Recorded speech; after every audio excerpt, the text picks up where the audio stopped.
Hey guys, it's Chad Wiley here from Palmetto State Armory. We're doing a follow-up video from my 1,000-yard shot with the AAC.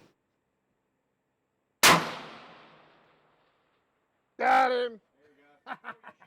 Wanted to come in and kind of go over the rifle. That was a big piece of the comment section. I had several people that said they wanted to see kind of what the configuration is. So I wanted to introduce Mike Sexton. He's my shooting partner. He also is the manager of Lead Star Arms. He's going to go over his rig. I'm going to go over my rig, kind of explain everything that we've got going on. He and I travel all over the place doing matches together and whatnot. I think we got two really good samples of what a traditional DMR rifle would look like.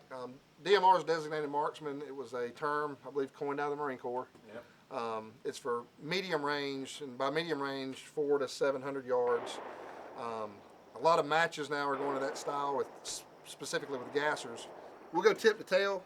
I prefer the SJC comps. Good friend of mine, John Nagel, he's been around for a long time. He's built comps for all different platforms. This is the PRS comp that he sells. The barrel is a prototype barrel that we were working with. It's a going to be an MOA guaranteed barrel.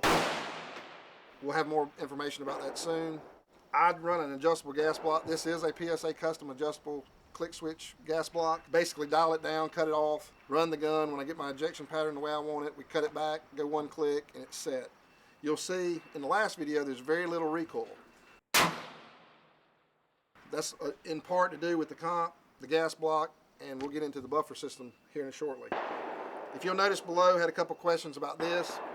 We all pretty much run the ARCA system. ARCA was a camera-based system that came from the photography world.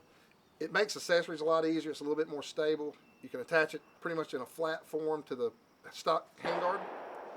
The handguard on this particular rifle, because of the way it's set up, the configuration I chose, is the Lead Star handguard. We used the Lead Star handguard because it had a lot cleaner M-locks, and it was 18 inches. It was just something that I wanted to choose because of the lockup system. You'll notice as well the AccuTac bipod. Mike and I choose different bipods for different reasons.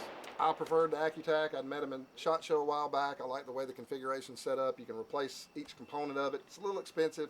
However, once you buy it, I've ran this one now for about 3 years, never had a problem. It's bumped itself on logs and everything. It's really solid. You'll typically see a Gray Ops plate or some type of a plate attached to the ARCA system. This was the Gray Ops with the brass weights and the Armageddon gear bag. It adds weight to the gun. It keeps the gun flat, specifically if you're shooting off of some type of a stable-ish platform. The whole platform is based off the PSA Custom Series billet receiver set.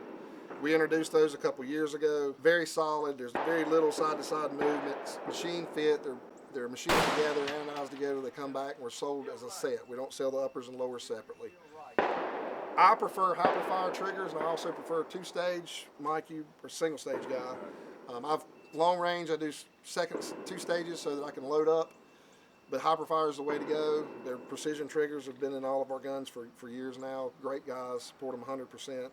I'm running a modified MPA, Masterpiece Arms grip. These are typically for their bolt guns. I modified it for my application for the AR-15. It's pretty easy to do if you have questions about that. I always do a holdover grip. I never grip this way to take all the persuasion off the rifle either way. This is also a PSA custom charging handle. On top, you'll see a Vortex 5x25 Strike Eagle. I prefer this because of the reticle.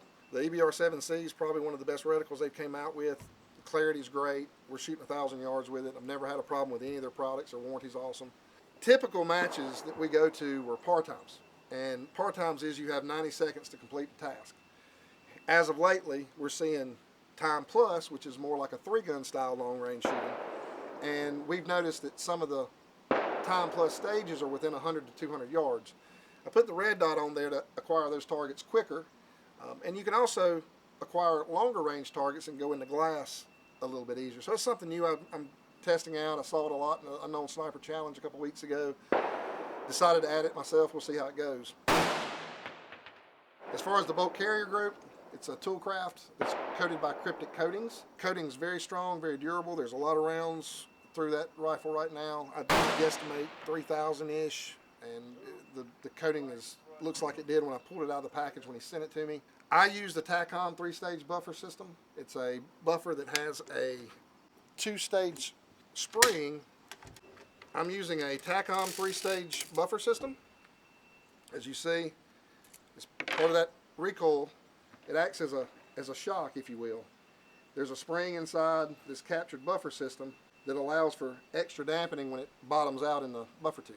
This gun has very little to any felt recoil, and you can see it in the video.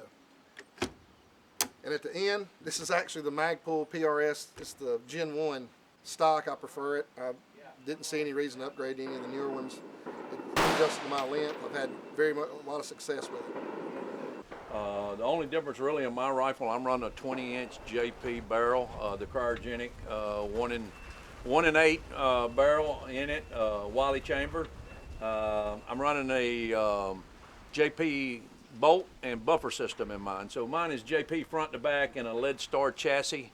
Again, a billet chassis, and that's very important for accuracy because the tolerances are so tight on the billet chassis that it makes a lot of difference when you're looking at it distance. I do run a tuner on mine. I run the EC tuner on mine, and the reason I run a tuner is factory ammunition. I'm able to tune that ammunition to my gun, where if I was reloading, I probably wouldn't run that. Being I'm running factory ammo, I like running the EC tuner to kind of tune that in. I also run the Hyperfire trigger. I think that's one of the best triggers on the market for what we're doing. It's very crisp, clean, and has a clean break for those long trigger pulls. I run the SP grip. And I also run the Magpul stock on mine. Other difference that Chad's running that I'm not running is I run the Collis 5x25 optic with the Skimmer 3 reticle in this particular unit here, so I can hold wind. There's a lot of wind you have to hold with these guns to be able to dial in at long distance. So both of us run mills instead of MOA. It's a lot easier to dial, a lot less dialing with mills, and I'm just particularly a mills type guy.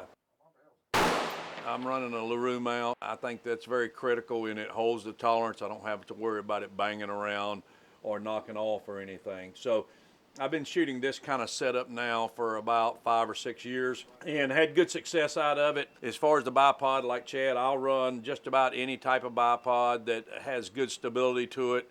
I also like the Harris bipod, and I like the Accutech. So I run all the different bipods according to the situation or the stage that I'm in. You start shooting this type of distance with these type of guns, you need to have some weight to the gun to control the recoil. This gun weighs about 27 pounds match day. It's not a gun that I'm going to hump a long way. It's a gun that I'm going to put into a stage and put in a position and shoot the gun. That way I can trace my own bullet with the optic. I'm very clear and I can see my own trace most of the time and follow my impact so I know where I go. But that's kind of my setup. Not a lot of difference in what we're doing or what we're looking at here in both guns. It's just personal preference when you get down to these type things. All right, guys, hope you enjoyed it. Kind of discussing the guns, how we set them up, how they're configured, and the components that we use. If you got any other questions, please comments down below, let us know, and we'll do another video. Thanks.